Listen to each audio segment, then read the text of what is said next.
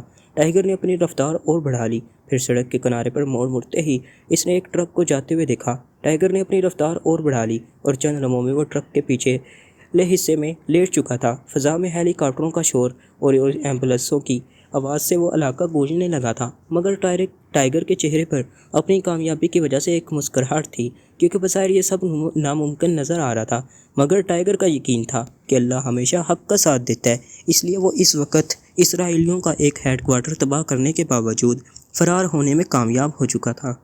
تو دوستو، اس کے ساتھ ہی ناول کا انتہائی مزیدار حصہ یہیں ختم ہوتا ہے، لیکن دوستو ٹھہریے، کیا ٹائیگر اور پاکشا سیکرٹ سروس آئی زون کو تباہ کرنے میں کامیاب ہو پائیں گے یا نہیں؟ یہ سب کچھ جاننے کے لیے دیکھیے اس ناول کا اگلا حصہ صرف اور صرف اردو صفحہ چینل پر۔ اس کے لیے چینل کو سبسکرائب کر لیں اور بیل کو ضرور پریس کر دیں۔ شکریہ اینڈ اللہ حافظ۔